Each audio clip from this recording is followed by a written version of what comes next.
I uploaded a contract yesterday, just standard stuff, really, a service agreement. And I needed to check one thing, a specific liability cap. So I asked the AI, and it came back instantly. It cited the clause perfectly. Paragraph 4, Section B, said liability is capped at 2 times the total fees paid. It looked professional, totally sound. Let me guess. There was no Section B. There was no Section B. The clause didn't exist at all. But here's the kicker. It wasn't a glitch. It wasn't broken. The AI, it was trying to be helpful. And if I hadn't gone back to the PDF to double check, which, I really didn't want to do, that helpful little hallucination could have cost us thousands. And that right there is the entire paradox we're living in now. Welcome back to the Deep Dive. It is Monday, February 9th, 2026. Usually we're around here talking about speed, how fast the new models are. But today we're hitting the brakes. We're talking about trust. We're exploring the nature of truth when you're dealing with a machine that is literally programmed to please you. It's a fascinating problem, isn't it? Because the models are so much more powerful now than they were back in, 2023. But that confident guessing issue, it's still here. And it's almost worse because the hallucinations sound so convincing now. The grammar is perfect. He wears a suit and tie now. Exactly. So to navigate this, we're digging into a technical guide by Max Am. It's called Why ChatGPT, Gemini, Claude Are Still Hallucinating and How to Fix It. And the core idea is that we need to change how we work with these tools to move from just a casual chat to something Ann calls auditability. Auditability. That is the skill for 2026. Seriously. It's not about finding an answer anymore. The machine does that. It's about proving the answer is real. Okay, so let's start with the why. Why does it lie? I think a lot of us still assume that if it sounds smart, it must be right. Right, but that's the wrong frame. It isn't lying out of malice. It isn't even broken. The irony is it's lying out of kindness, or what it thinks is kindness. These models, at their core, they're just prediction engines. They're trained to give you the most likely next word that will satisfy you. So its goal isn't be truthful, it's complete the sentence in a pleasing way. Don't disappoint the user. That's the core directive. So when it scans a file you upload and it can't find the answer, it has a choice. It can say, I don't know, which feels like a failure to its reward system. Or it can switch gears. It switches from retrieval mode to generative mode. It just starts guessing to fill the gap. The guide has this terrifying example with Apple's Q2 revenue. Yeah. Walk us through that, because it's not just a wrong number. It's like a whole work of fiction. It's the classic polished lie. So you upload a dense financial report. You ask, what was Apple's Q2 revenue? But let's say the document doesn't use that exact phrase. Maybe it says second quarter fiscal results. So the simple text search fails. It fails. But instead of saying, I can't find that, the training kicks in. It starts thinking, well, Apple's a big company. Q2 is usually around March. And it just constructs an answer. In the example, it says $95.4 billion for the fiscal 2025 second quarter, ending March 29, 2025. That is so specific. It has a dollar amount, a decimal, a date. And every single piece of it is hallucinated. It's just a statistical guess of what an earnings report should look like. You can immediately see the danger zones and the lists a few, like invoicing. Oh, that's a huge risk. You have automated systems processing invoices, and the AI just hallucinates a line item for a shipping fee because it thinks there should be one. And you just overpay. By thousands. And no human would ever catch it because it looks normal. Insurance is another one. That's the nightmare. You ask, am I covered for flood damage? It sees a water damage clause and says, yep, you're covered. Then the flood hits, and you find out your policy specifically excludes rising water. The AI just gave you a standard answer that wasn't true for you. And contracts, like my story. Miscompliance, wrong dates. It's the halo effect of good presentation. We see polish, and our brain automatically assumes it's true. I have to admit, I still struggle with that, the blind trust. When the output looks that professional, the formatting is clean, the grammar is perfect. Yeah. It is just so hard for my brain to stop and say, wait a minute, is this real? It's a cognitive bias. We're wired to believe that competence in form means competence in fact. But with AI, those two things are totally decoupled. So this is the big question then. If the machine prioritizes being helpful over being truthful, how do we force it to care about the truth? We have to change the instructions. We have to make, an acceptable, even a rewarded answer. And the guide says there are 3 layers to this: the hardware, the software, and the verification. Okay, let's start with layer 1, the hardware. Model selection. This seems basic, but the guide says most people mess this up right at the start. Yep. They fail before they even type a word. They just open ChatGPT or whatever and use the default model that loads. I'm guilty of that. I just open the window and go, I assume it's the smartest one. And for serious document work in 2026, that's a critical mistake. The default models, the turbo or flash versions, they're built for speed. For conversation. Right. They are not built for deep forensic analysis. You have to manually toggle on the reasoning capabilities. So we're talking about specific settings, not just using GPT-5? Exactly. For ChatGPT, for Claude, it's Opus 4.6 with extended reasoning on it, and for Google, Gemini 3 Pro.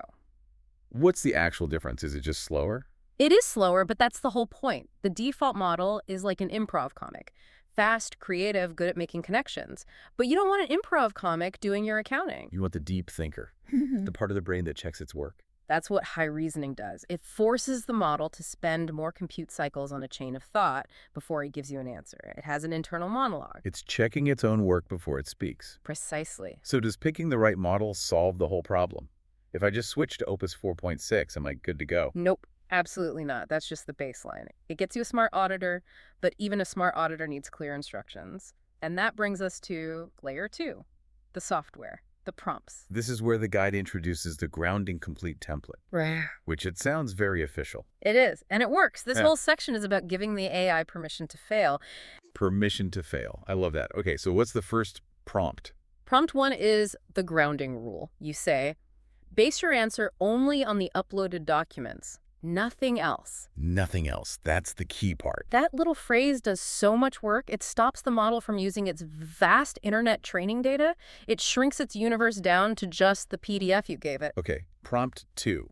This one tackles the people pleaser problem. Right. This is where you say, if information isn't found, say, not found in the documents, don't guess. It seems so simple. You just have to tell it not to guess. You have to be that direct. You're overriding its core training. And what's wild is that this isn't some clever hack. Anthropic's own API docs recommend this. Oh, really? Yeah, they basically say, if you want accuracy, you have to tell the model it's okay to be silent. So it's a manufacturer-approved fix. Okay. And prompt 3. Demand citations. For each claim, cite the specific location, document name, page section, and relevant quotes. Show me the receipts. Always get the receipts. This forces it to be a data auditor, not a creative writer. If it can't point to the line on the page, it can't make the claim. The guide also has a couple of bonus prompts. One is the middle ground. Yeah, that's where you ask it to mark things it's unsure about as unverified. It's great for summaries of long reports where you just need to know where the shaky ground is. But then there's the nuclear option for high-stakes stuff. The high-stakes mode. The prompt is, only respond if you're 100% confident. Whoa, that feels intense. It is. And your answers will be much shorter. You'll get, I don't know, a lot more. But the answers you do get will be rock solid. Imagine the discipline required to stay silent unless you are 100% sure. That's a standard most humans can't even meet. It is, but that's the choice. Do you want a chatty assistant or a rigorous auditor? So we have the right brain, the right instructions. Do we trust it now? Are we finally done? Not yet. Even with all that, you can't blindly trust it. You need an independent audit. Okay, we're back. We've picked a reasoning model. We've used the grounding prompts. But the guide says we're still not done. We have to verify. Trust, but verify. But the cool thing about doing this in 2026 is that verify doesn't mean you have to reread the whole document yourself. Right, because that would defeat the whole purpose. Exactly. The new concept is AI checking AI. I like that. A digital second set of eyes. So what's method 1, the low-intensity version? The self-check. This is the easiest one. You just stay in the same chat window and ask, rescan the document. If you can't find the quote, take the claim back. Does the word rescan actually do something special? It does. It's a critical word.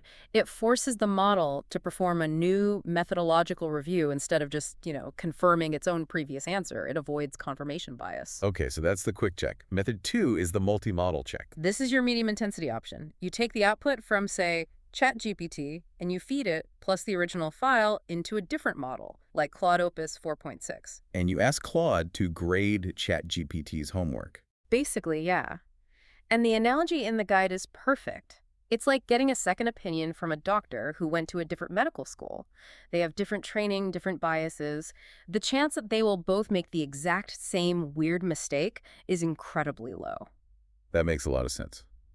Okay, then we have the heavy hitter, method 3, NotebookLM. This is the gold standard for this kind of work today. Google's NotebookLM running on Gemini 3. I've used it for research. Why is it considered the highest intensity check? Because it was purpose-built for this task. It's not a chatbot trying to be an auditor. It is an auditor. You upload your document and the AI's analysis, and you ask which claims in this analysis are not supported by the source document. And here's the killer feature. It links every single claim. It verifies directly to the source text. You can click a little citation number, and it takes you to the exact paragraph in the PDF. So it's not just telling you it's true, it's showing you the proof. It creates a verifiable paper trail. That's the definition of auditability. This whole system sounds incredibly thorough. Hardware, software, verification. But I have to ask, is there anything this system cannot catch? Is there still a gap where you need a human? Yes, a big one. It can't fix a bad source file, and more importantly, it can't understand human risk. So let's talk about that, the reality check section. Yeah. What is this grounded mode not good for? Well, first, it's not magic. If your PDF has missing pages or the scan quality is terrible, the AI can't fix that. The guide has a great rule of thumb for this. If a junior analyst couldn't answer it, neither should the AI. Exactly. Garbage in, garbage out. But the much bigger limitation is risk assessment. The AI can extract a liability clause perfectly. It can tell you verbatim liability is capped at $5,000. But it has no idea if signing a contract with that clause is a terrible idea for your business. Right. It can read the map perfectly, but it can't tell you there's a cliff at the end of the road. That takes a lawyer. That takes context about your business, the market, your negotiating power. The AI is an extractor, not a strategist. The guide also mentions math. I feel like we keep hearing AI is getting better at math, but it's still a weak spot. With dense tables, yeah. It's the column confusion problem. It still confuses totals and subtotals. It skips footnotes. It basically treats numbers like words. So what's the fix?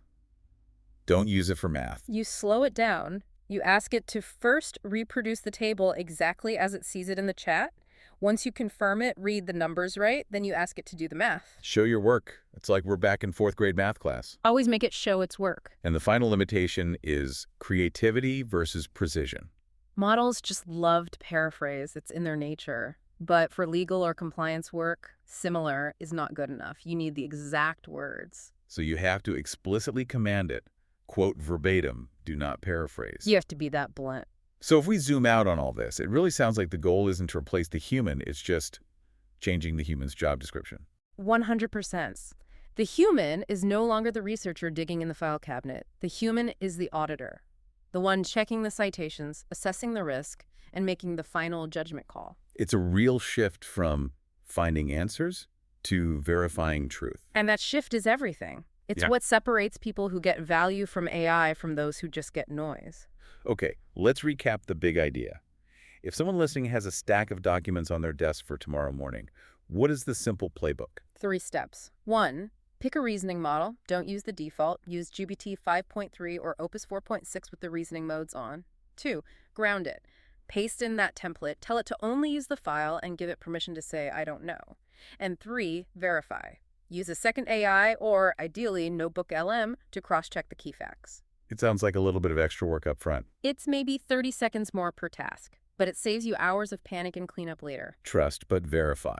An old saying, but it feels more important now than ever before. It's the only way to operate in an age of infinite confident information. So here's the challenge for you listening. The next time you upload a file, don't just ask it to summarize. Try that grounding template and just watch how different the output looks when the AI stops trying to guess and starts citing its sources. It gets remarkably quiet. And that quiet, that's the sound of accuracy. I love that. Thank you for deep diving with us today. We'll catch you in the next one.